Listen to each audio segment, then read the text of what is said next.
Hey guys, Tara here from Recovering Book Hoarder.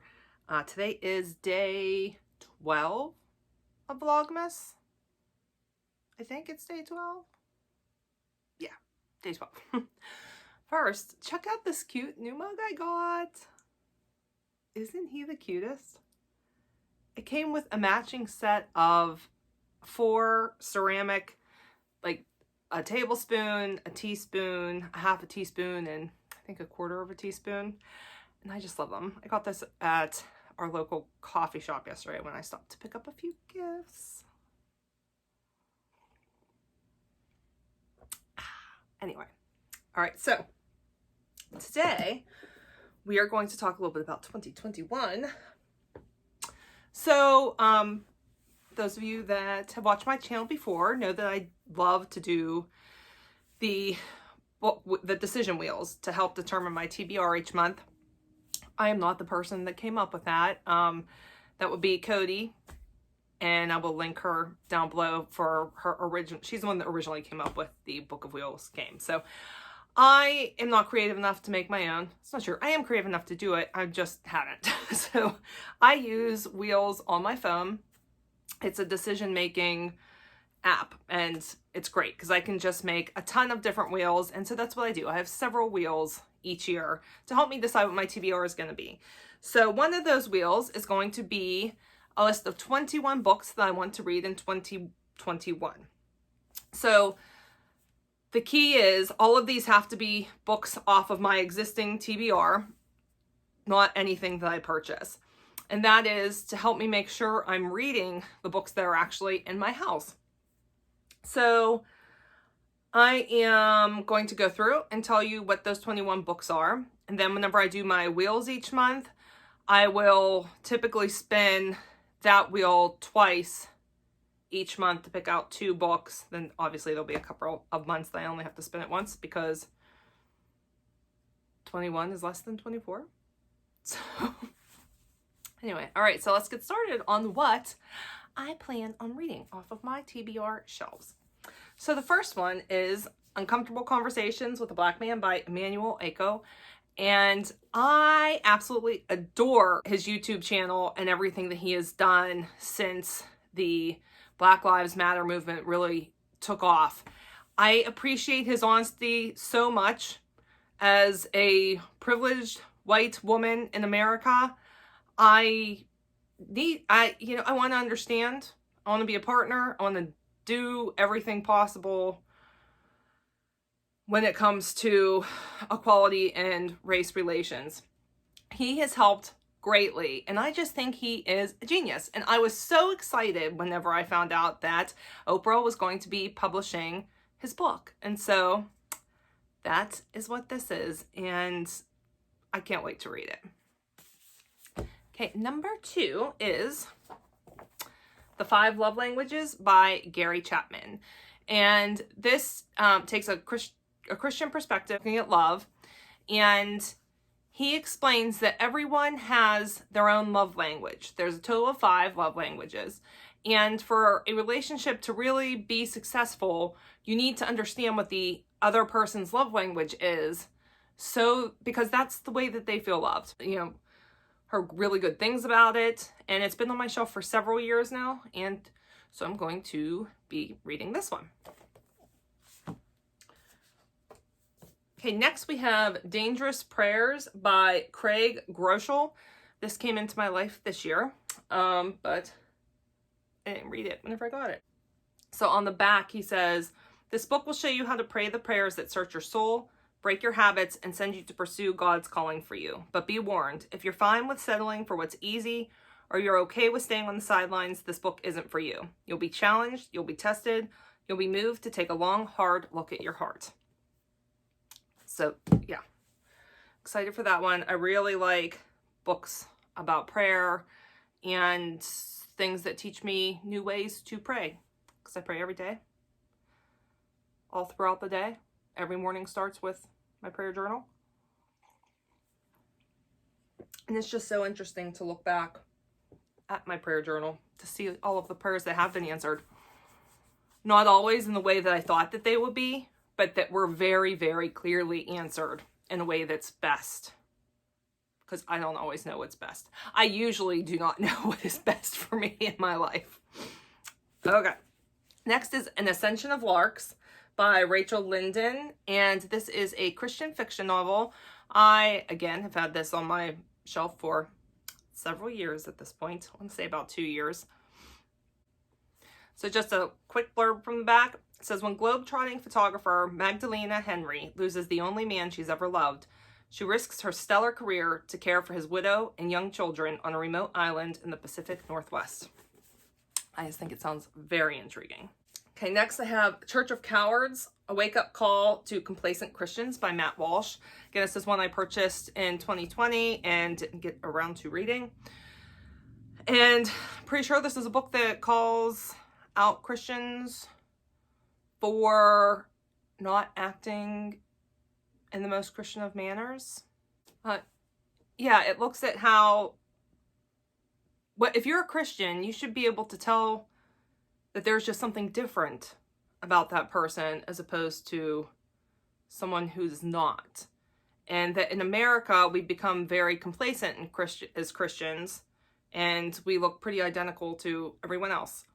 Yet in other countries, people are being martyred for their Christendom, for their Christianity. And what we should be doing different as Christians in America. Okay, then we have Jan Karen's The Mitford Bedside Companion. So the Mitford series is one of my favorite series of all time. And this is a nice little companion to go with the novels. It's been on my shelf for a while, but I really wanted to make sure that there was enough space between my reading the other books and reading this, because it kind of goes back into favorite scenes and things like that. So I didn't think I would get as much out of it if it was real close to when I had read my last Mitford novel. So I'm looking forward to getting back into this world. Okay. Oh, you know what? Something I didn't explain. So on top of it having to be on my TBR, how I went through and picked was, I decided I needed to pick, all of my TBR books are in this room on these shelves. So I decided that I would pick one book from each shelf. And I think there's a total of 20 shelves. 1, 2, 3, 4, 5, 6, 18. There's a total of 18 shelves in here that have things I need to read on them. And so then 4 shelves I picked that had like very different genres on them. I just made sure I picked one from each of the genres. So this should be quite an eclectic list. Anyway, forgot to say that. Just wanted to make sure I put that in. Okay, so the next book is David by Charles Swindoll. And this is a commentary on the life of David as presented in the Bible by Charles Swindoll. I've read 2 other ones in this series so far. There's a total of 7, I think. So there's a total of 8 in this series. I've read 2 of the other ones. I have all the rest except for the one on Jesus. And yeah, so I've been trying to read one of these each year. So this year we're going with David, even though I absolutely hate this edition that I got. It's the only one of the set that apparently I purchased the large print edition and didn't realize it. And I just hate large print editions. I mean, yeah, it's nice that it's like large like that, but I don't like how it looks on the page. So, yeah. Okay, then we've got John Hughes, A Life in Film, and this I've had for, geez, I want to say 4 or 5 years at this point. It was actually a gift from, I used to do this thing on Reddit. It was called Random Acts of Amazon, and it's where you randomly bought things for people off their Amazon wish list. It's super fun. But this is one of the gifts that I got from there, and I think I started reading it. Yeah, I did. I started reading it at one point, so I had made it up to chapter 3, read through chapter 2, about to start chapter 3, so going to finish this one this year. Because who doesn't love John Hughes films? Seriously, some of my absolute favorites. Okay, next we have East of Eden by John Steinbeck. This is a classic. The only thing I know about this And the only reason I bought it is because the movie starred James Dean, and I love James Dean. Didn't watch the movie, but got the book. So I have no idea what this is about. I know it's a classic. I know that it can be problematic from things I have seen. I'm not sure what the issues are in here, but I will find out. Okay, then we have A Cup of Comfort for Mothers, edited by Colleen Sell. And I've had this for 11 years. I only know that because after my daughter was born, all I wanted to do was read things about mothers and parenting and things like that. And so I specifically remember buying this along with a bunch of other books about motherhood. And I didn't read it then. So I'm going to finally read it. This is what forcing me to pick off the individual shelves were, because there weren't very many. I think there was only 4 books on the shelf. And so this is the one I decided on. I was forced to pick between some books that have been there for 11 years. All right, then, finally, going to read the Lord of the Rings, first book, Fellowship of the Rings. And I tried to listen to this on audio about 13 or 14 years ago and had a really hard time with the audio. So I'm hoping that reading it, no, just because I don't like something on audio doesn't mean I'm not going to like the physical book. And same thing, vice versa. Sometimes something I can't get into is a physical book, for whatever reason, works really well for me on audio. So I hate to say I'm going to DNF something without giving it a shot in a different format. So I've only heard great things about Lord of the Rings. I absolutely love the movies. I know that the movies are very different from the books because the books are gigantic, and even though the movies are really long, you couldn't fit everything in there. So yeah, I'm interested in how I'm going to feel about this in physical form. So we'll find out this year. All right, then we have The Time Traveler's Guide to Medieval England, a handbook for visitors to the 14th century by Ian Mortimer. I got this, I want to say, in a Black Friday sale on Book Outlet about 4 years ago. And I did do try a chapter of this a while back. I liked it enough to keep it. And I just think I romanticize medieval times in my head. And I think, oh, it would have been so great to live then. Then I've read those lists that's like, this is what life was really like in medieval times. And I'm like, maybe not. So I think that this is going to be interesting and have some humor to it. Just so I know what to do, just in case I get to time travel back to medieval Europe, medieval England specifically. And the next one is Prey by Michael Crichton. Although, listen, I gotta say, I love the way that Emily Fox pronounces his name, which is Michel Crichton, because she speaks French. And I will link Emily's channel down below. She's actually the person that got me into BookTube. She's great. So because of Emily, I was buying a ton of Michael Crichton books, and I have only read 2 of them. And so far, one was very much a hit, and one was like, okay. So I don't know how I feel about him, but I've got like 5 of his books on my shelves. And the one that I loved was Timeline. I just thought that that was such a fabulous book. And I think I tried to read Jurassic Park after I saw the movie back when I was like, I want to say I was 13 or 14 at the time. And I just remember there being so much sciencey stuff in it. But yeah, so Prey is, I'm not sure what Prey is about. It says, in the Nevada desert, an experiment has gone horribly wrong. I feel like a lot of his stuff happens with something going wrong in the desert. A cloud of nanoparticles, micro-robots has escaped from the laboratory. This cloud is self-sustaining and self-reproducing, is intelligent and learns from experience. For all practical purposes, it is alive. Ooh. And it says, we are the prey. So this does sound like something I'm going to like. We'll see. We'll see. Will it be another Michael Crichton I can stand behind? I don't know. All right, then I got this is another one I bought this year. I had found this on a list I got from Amazon of new books coming out that I should take a look at. And I suddenly decided I'm very interested in birds. Out of nowhere. So I bought What It's Like to Be a Bird. From Flying to Nesting, Eating to Singing, What Birds Are Doing and Why, by David Allen Sibley. And, you know, I find myself watching birds. We've inherited 2 birds that live downstairs at my house right now from my grandfather. 2 parakeets. My husband has named them Jerry and Little George. No, I'm sorry. George and Little Jerry, after his favorite show. And birds are just really interesting. So I've never read anything about birds, and we'll see if I like it or not. Yeah.